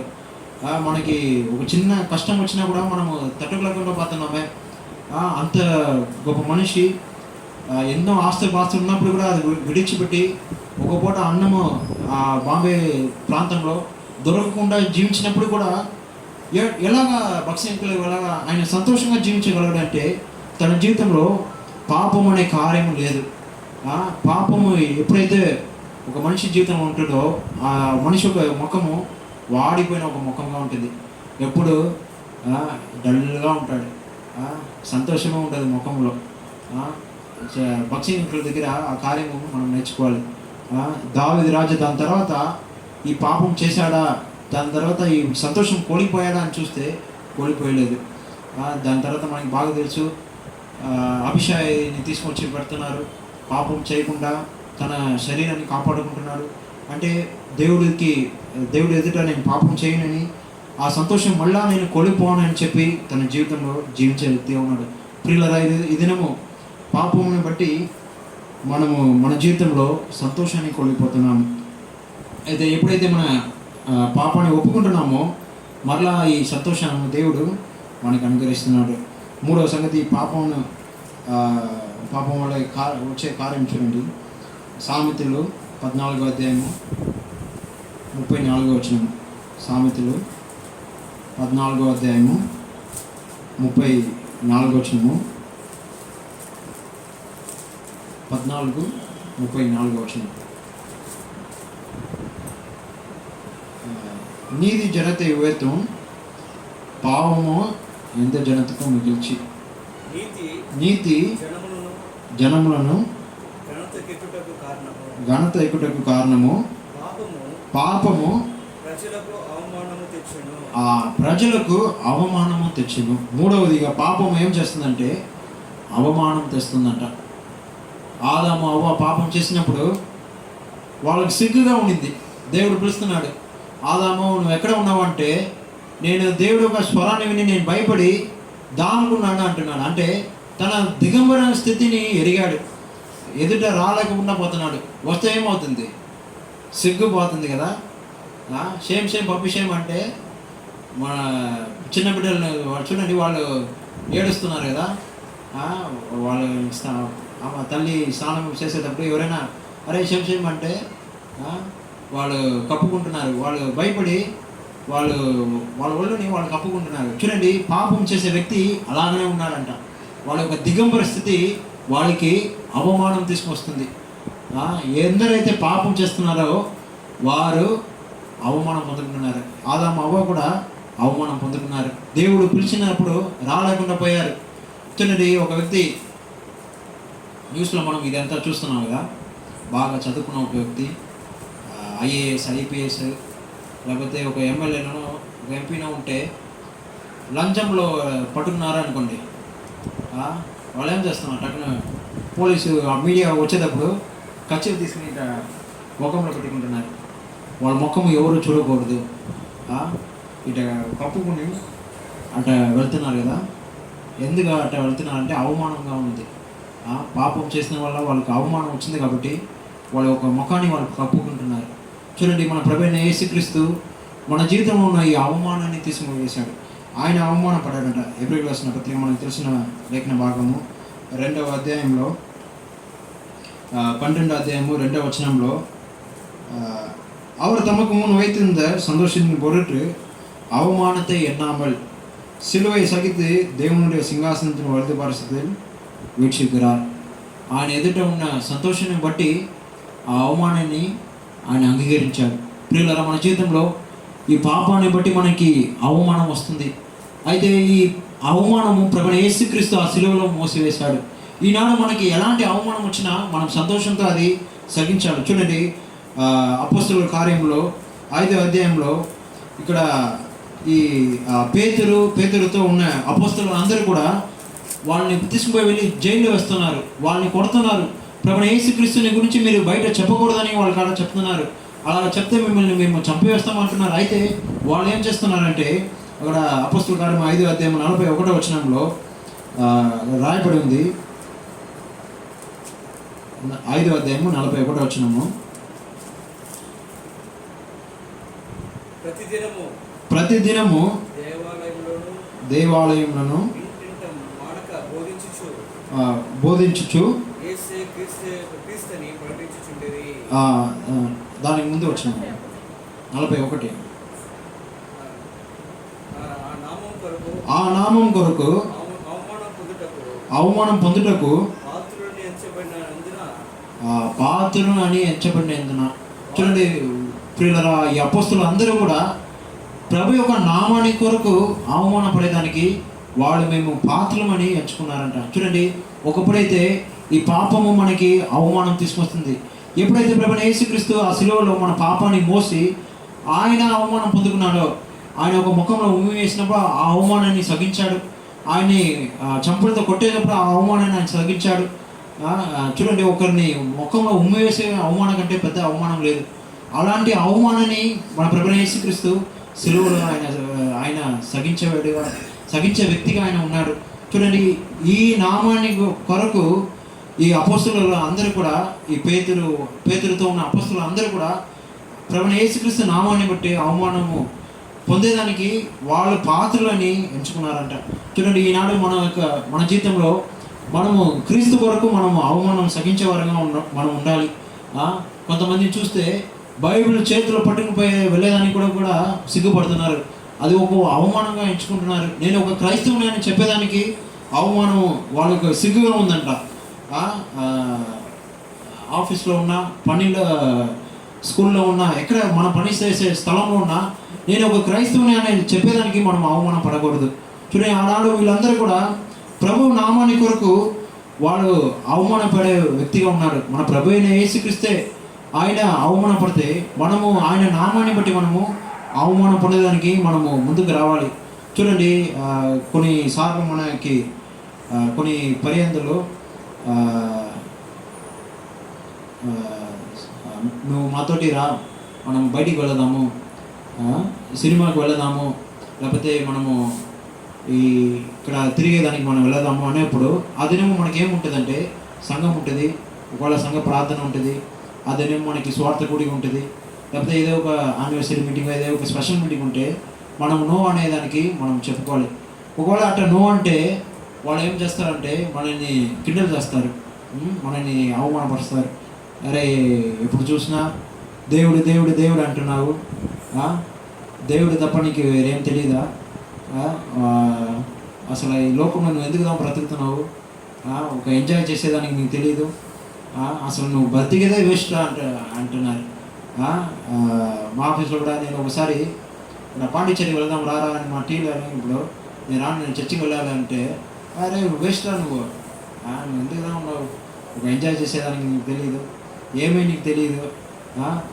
ప్రభువైన యేసుక్రీస్తు నామం కొరకు మనము వాళ్ళు అది అవమానం అని వాళ్ళు అనుకుని మనం చేసినప్పుడు కూడా అది మనకి అది మేలుగా ఉంటుంది. ఎందుకంటే మన ప్రభువే మన కొరకు అవమానపడేప్పుడు మనము అవమానపడేదానికి మనము పాత్రంగా మనం జీవించాలి. చూడండి, మన జీవితంలో పాపాన్ని బట్టి ఒక మనిషికి అవమానం వస్తుంది. అయితే ఈ పాపం ఎప్పుడు మనం ఒప్పుకుంటున్నామో ప్రభువైన యేసుక్రీస్తు మన కొరకు ఆ పాపాన్ని ఆ కలువరి శిలువలో ఆయన మోసి ఆ అవమానం ఆయన పొందుకుని మన జీవితంలో ఉన్న అవమానాన్ని కూడా ఆయన తీసివేశాడు. ప్రియులరా, పాపం వలె వచ్చే మూడో సంగతి ఏమనగా అది అవమానము. నాలుగోదిగా మనం చూస్తే ఈ పాపాన్ని బట్టి మనకి వచ్చే నాలుగో సంగతి మనం చూస్తే యోహాను రాసిన సువార్త పత్రిక 8వ అధ్యాయము 34వ వచనము. యోహాను రాసిన సువార్త పత్రిక 8వ అధ్యాయము 34వ వచనము. ఇక్కడ ప్రభువైన యేసుక్రీస్తు ఒక మాట అంటున్నాడు. 8:34. అందుకే యేసు పాపము చేయి ప్రతి వాడును పాపమునకు దాసుడని మీకు నిశ్చయముగా చెబుతున్నాను. తమిళ్లో 2 పదాలు వేస్తున్నాడు. మెయ్యాగవే మెయ్యాగవే మీకు సొలుగురే, నిజముగా నిజముగా మీకు చెప్తున్నాను అని అంటున్నాడు. ఒకసారి నిజం అంటే పర్వాలేదు, 2 సార్లు గట్టిగా అంటున్నాడు ఇది నిజము ఇది నిజము అని. చూడండి, పాపం చేసే ప్రతి వాడు కూడా పాపానికి దాసుడు. ఆ కాలంలో బ్రిటిష్ పరిపాలన కాలంలో ఆఫ్రికాలో ఉండే ప్రజల్ని వాళ్ళు బానిసలుగా పెట్టుకుంటారంట. అంటే ఇప్పుడు ఒక వైట్ హౌస్ ఉందంటే, ఒక తెల్ల కుటుంబం ఉందంటే, అమెరికాస్ ఉందంటే ఇంటికి ఒక బ్లాక్ పీపుల్ ఉంటాడు. ఆ బ్లాక్ పీపుల్ ఏం చేస్తారంటే వాళ్ళ దాసులుగా ఇంట్లో ఉండాలి. ఆ కాలంలో బాగా రిచ్గా ఉంటే పాట నేర్పించేదానికి ఈ వైట్ పీపుల్ ఇంటికి విద్యార్థులు వస్తారు, వచ్చి ఇంట్లోనే వాళ్ళు నేర్పిస్తారు. ఈ నేర్పించేటప్పుడు పిల్లలు ఏదైనా తప్పుగా రాస్తే లేకపోతే తప్పుగా చదివితే ఈ నల్ల అంటే బ్లాక్ పీపుల్ బానిసంగా ఉండే అతనికి దెబ్బ తగులుతుంది. తప్పు చేసేదేమో ఈ తెల్లగా ఉండేవాడు, అయితే రిచ్ పీపుల్ ఆ వ్యక్తి. అయితే దానికి బదులుగా దెబ్బతీసేది ఎవరంటే ఈ నల్ల వ్యక్తిగా ఉండేవాడు. చూడండి, అలాంటి బానిసంలో ఆ కాలంలో ఉన్నారు. అదే మన ప్రభువైన యేసుక్రీస్తు మనం కూడా పాపానికి బానిసంగా ఉన్నప్పుడు మన కొరకు ఆయన ఈ లోకంలో అడిమై రూపం ఎడుతూ ఉన్నారు. పిలిపియర్ దాసుడు స్వరూపము ధరించుకుని వచ్చాడని పిలిపియర్ 2వ అధ్యాయము 7వ వచనంలో మనం చదువుతున్నాం. మన కొరకు దాసుని స్వరూపం ధరించుకొని దాసుల స్వరూపము ధరించుకుని తన్ను తానే రిక్తిగా చేసుకుని. ప్రియులారా, మన జీవితంలో ఈ పాపములో దాసులుగా ఉన్న మనల్ని విడిపించడానికి కొరకు ప్రభువైన యేసుక్రీస్తు ఆ దాసత్వం నుంచి విడిపించడానికి కొరకు ఆయన రిక్తులుగా చేసుకుని తాను తగ్గించుకుంటూ దాసుడు అనే స్వరూపంలో దిగి వచ్చాడు. ప్రియులారా, మనకి ఈ దాసుడు అనే కార్యం నుంచి మనల్ని విడిపించేవాడుగా ఉంటున్నాడు. ప్రియులారా, ఈనాడు ఒకవేళ మనము ఇంకా ఈ దాసత్వంలో ఉంటే మనల్ని విడిపించడానికి ఒకరు ఉన్నారు. ఆయన ప్రభువైన యేసుక్రీస్తు.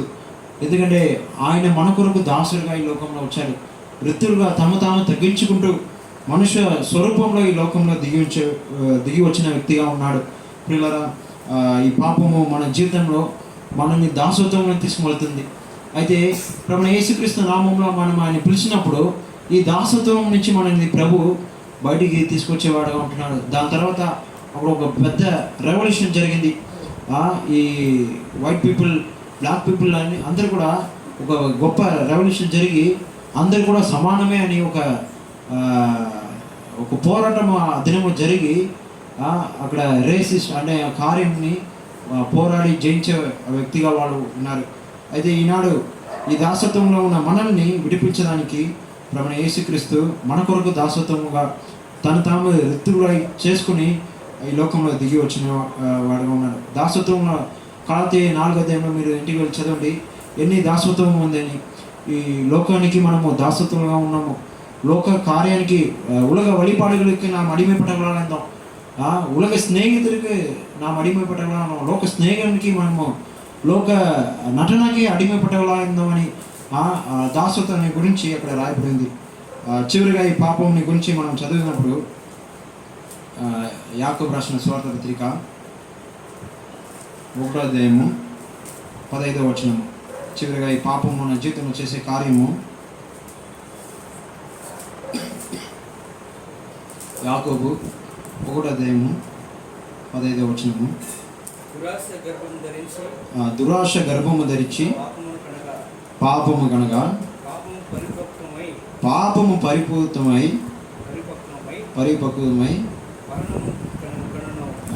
చివరిగా ఈ పాపము ఒక వ్యక్తి యొక్క జీవితంలో మరణం తీసుకొస్తుంది. మన ప్రభువైన యేసుక్రీస్తు మన కొరకు ఆయన పాపంగా మారిపోయాడు. 2 కొరింథీయులకు రాసిన పత్రిక 5వ అధ్యాయం 21వ వచనంలో అవరే పాపమాగా మారినారు, ఆయనే పూర్తిగా పాపమై మారిపోయాడని రాయబడి ఉంది. కొరింథీయులకు రాసిన 2వ పత్రిక 5వ అధ్యాయము 21వ వచనము. ఎందుకనగా మనం ఆయన యందు దేవుని నీతి అవునట్టుకు పాపం ఎరుగని ఆయనను మన కోసము పాపంగా చేయను. మన దేవుడు ప్రభువైన యేసుక్రీస్తుని పాపములో వచ్చే జీతము మరణం కాబట్టి ఆ పాపంగానే ఆయన మారిపోయాడంట. ఈ మరణాన్ని ఆయన జయించాడు. మరణమేమో కూరంగే బాధలమేమో జయమంగే పాపమాన్ని ముళ్ళెక్కడ బాధమాన్ని విజయం ఎక్కడ అని ఆయన మరణాన్ని జయించే వ్యక్తిగా. అంటే ఈ మరణము దేని వల్లగా వస్తుందంటే పాపం చేత వస్తుంది. ఈ పాపముగా ప్రభువైన యేసుక్రీస్తు మారిపోయాడు. అంటే ఈ మరణముగా ప్రభువైన యేసుక్రీస్తు మారిపోయాడు. ఆ మరణాన్ని ప్రభువైన యేసుక్రీస్తు ఆ కలువరి శిలువలో ఆయన జయించే వ్యక్తిగా ఉన్నాడు. ఈనాడు మనకి ఈ పాపాన్ని గురించిన మరణము ఆ భయము మనకి లేదు.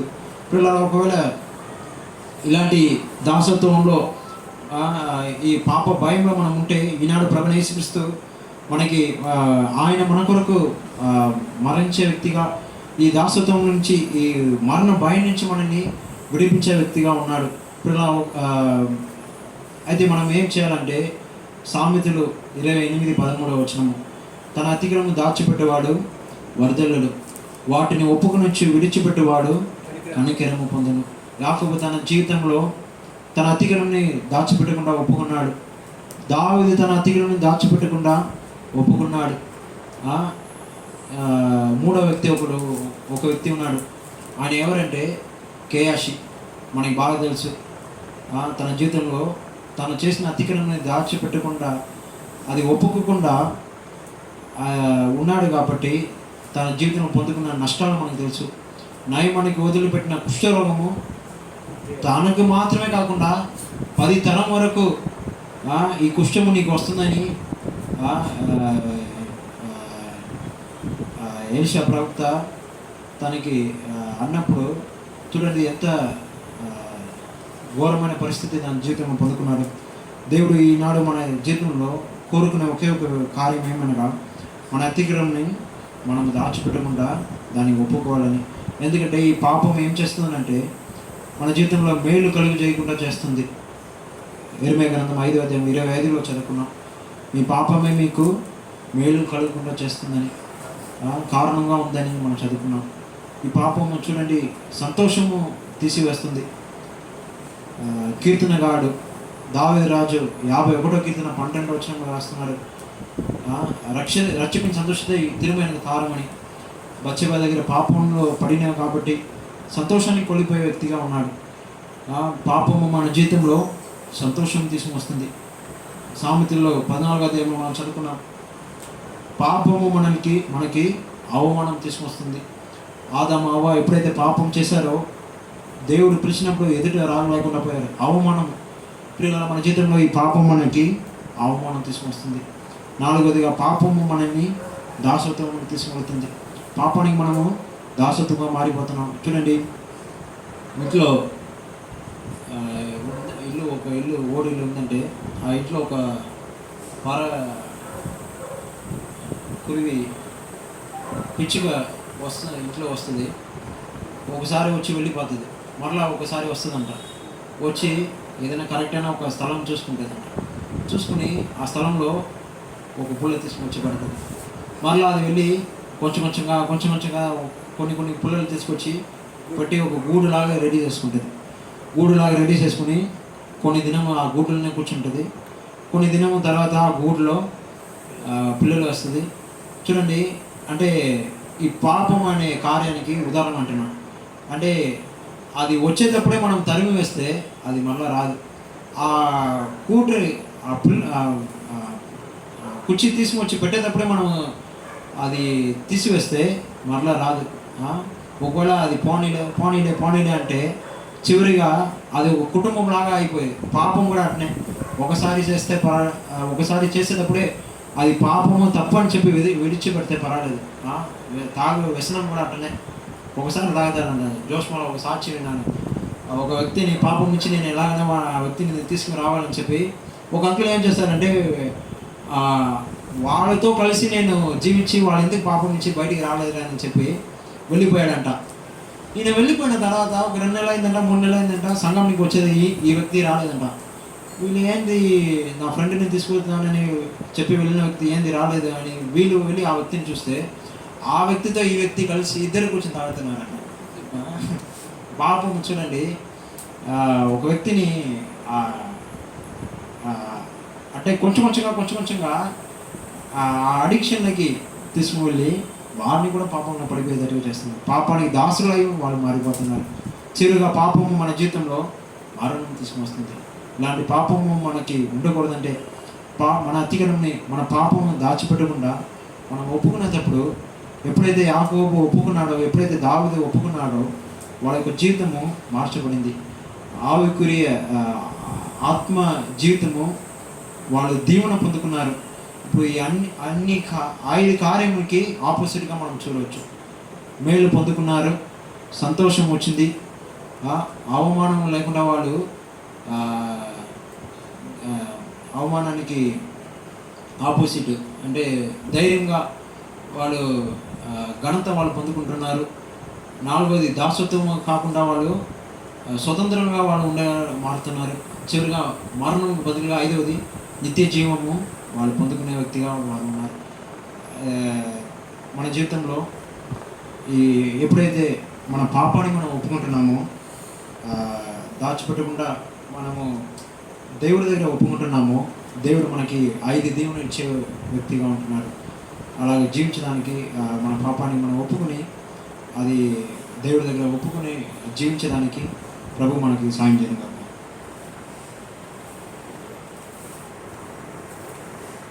యేసురాజా అయా ఇదిగో తండ్రి నాయన, మరి ఈ దినం మా ప్రభువా మీ ఇంట్లో మాకు ఇచ్చిన ఈ మంచి ఈ సమయాన్ని బట్టి ఈ తరుణాన్ని బట్టి ప్రభావ స్తోత్రాలు వందనాలు తండ్రి. వచ్చిన మీ బిడ్డల కొరకు స్తోత్రాలు దేవారు రాలేని వారి కొరకు ప్రార్థిస్తున్నా. మీ చిత్తమైతే మా తండ్రి మరి తరుణాన్ని వారు దయచేసి మీటికి తీసుకురావాల్సిందిగా ప్రభావ ప్రార్థిస్తున్నాం. దేవా ఇదిగో ఈ స్థలం ముందు నాయన తండ్రి నాయన మరి మేము ప్రభావ ఎందు నిమిత్తం తండ్రి ఈ పరిచర్య ప్రారంభించబడినదు. దేవా ఆ విషయం మీ పాదాలు బట్టి ప్రార్థిస్తున్నాం. అయా తండ్రి మీ చిత్తము ఈ స్థలం ముందు నెరవేర్చబడలాగును. అనేక ఆత్మలు రక్షించబడి మా ప్రభువా మీ శరీరమైనటువంటి సంగములు అంగములుగా చేర్చబట్టుకును. అయా రాబో దినములు తండ్రి ఇక్కడగా మా తండ్రి మా దేవా మరి మేము ఆరాధించేటువంటి ప్రజలు మీ బలలో పాలు పొందేటువంటి మీ బిడ్డలు మా తండ్రి నాయన సమకూర్చి ఆ కార్యము నెరవేర్చుకుంటారని నమ్ముచూ ప్రార్థిస్తున్నాం. ప్రభువా తండ్రి ఇదిగో నాయన ఈ సమయంలో మీ బిడ్డలు మా ప్రభువా అతిపేట నుండి కూడా తండ్రి దేవ నాయన మరి సంతోషం తన కుమారుడిని మీరు తీసుకొచ్చారు. ప్రభువా యవనప్రాయంలో నాయన మరి ఆ బిడ్డని మీరు రక్షించుకొని తండ్రి ఈనాడు మీ యొక్క సేవ పరిచయలు కూడా ఓడబడే బిడ్డగా చేసుకున్నారు. తల్లి స్తోత్రాలు. మరి ఆ యొక్క మా తండ్రి భవిష్యత్తు కొరకు ప్రార్థిస్తున్నా. ఆ బిడ్డని మీరు మా తండ్రి ఆశీర్వదించి దీవించి తండ్రి ఈ రీతిగా నాయన మా ప్రభువ దేవ అనేకులు మా ప్రభువ మా తండ్రి యవన ప్రాయములు రక్షించబడి తండ్రి మీ కాడి మోసేటువంటి బిడ్డలుగా మీరు మా తండ్రి చేసుకుందరుగా కానీ ప్రభు ప్రార్థిస్తున్నా. నీడ మూలంగా తండ్రి ఇది మా ప్రభువ సామెతల గ్రంథంలోని మా తండ్రి 28 మా ప్రభువ దేవా తండ్రి మరి 13వ వచనంలో మా ప్రభువ ఆయా దేవా తండ్రి అతిక్రమం దాచిపెట్టేవాడు వాడు మరి తెలియడు. అయితే వాటిని ఒప్పుకొని విడిచిపెట్టేటువంటి వాడు దేవుని యొక్క కృపా కనికను పొందుకుంటాడనే మాటను మా ప్రభువ నా దేవ ఆయా తండ్రి మరి లోకంలో నేను చూసినప్పుడు మా తండ్రి నాయన అతిక్రమంలో దాచిపెట్టే గుంపు ఉన్నారు తండ్రి. వాటిని ఒప్పుకునేటువంటి గుంపు కొందరు ఉన్నారు మా తండ్రి. ఒప్పుకొని విడిచిపెట్టేటువంటి గుంపు మా తండ్రి ఉన్నారు.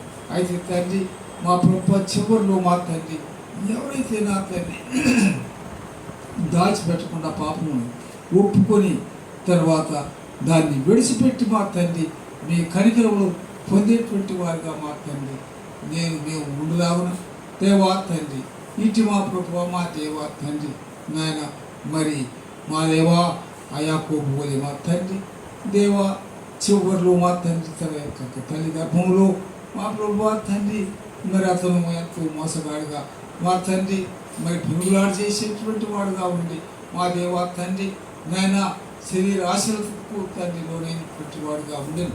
అయితే చివరిలో మా ప్రభువా దేవా ఆయా తండ్రి ఆశీర్వాదములు పొందుకోవడానికి తండ్రి అతను ఎంతో మా దేవాన్ని మీతో పోరాడి పెనుగులాడి ఓ దేవాన్ని మీరు ఆశీర్వదించేంత ప్రభువాన్ని పాదాలు మా తండ్రి వదలకుండా మా తండ్రి పట్టుదలతో ప్రార్థించగా తండ్రి నాయన యాకోబు అనేటువంటి ఆ మోసగాడినటువంటి ఆ పేరు మార్చబడి అతనికి నా తండ్రి నాయన ఇశ్రాయేలుటువంటి మా తండ్రి అనేకులకు మా తండ్రి ఆశీర్వాదకరమైనటువంటి రీతిలో ఉండేటువంటి జీవితాన్ని దయచేసినందుకు స్తోత్రాలు. మేము మాకు పారీతిగా మా తండ్రి యాకోబు కాకుండా తండ్రి నాయన మరి జీవితాలు మార్చబడినటువంటి ఇశ్రాయేలుటువంటి మార్చబడినటువంటి ఆ జీవితాన్ని జీవించడం మీకు మాకు అనుగ్రహించిన ప్రభు ప్రార్థిస్తున్నాం. ఈ యొక్క సమయంలో మా ప్రభు మీరు మా తండ్రి మరి లక్ష్యంగా మా తండ్రి వారికి ఒక చేరుకుని సహాయం చేయాలి.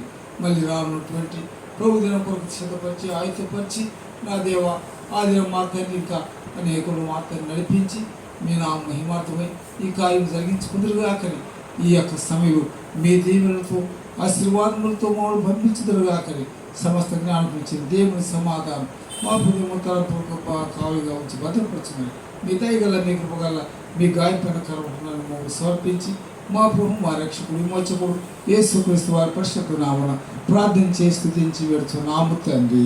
ఆమేన్. మన పరలోకపు తండ్రి దేవుని ప్రేమ ప్రభు యేసుక్రీస్తు కృపయు పరిశుద్ధ ఆత్మదేవుని యొక్క అన్యోన్య సహవాసం ఐక్యం ఆశీర్వాదం ఇప్పుడు ఎల్లప్పుడూ కారణలు ఈ దినం ఆ దేవుని యొక్క ఆలయంలో కూడి వచ్చినటువంటి మనందరికీ వాక్య పరిచయంలో పాల్గొన్నటువంటి దేవుని దాసునికి మన సర్వలో కూడా సర్వ పరిస్థితులకు సదా నడిపించను గాక. ఆమేన్.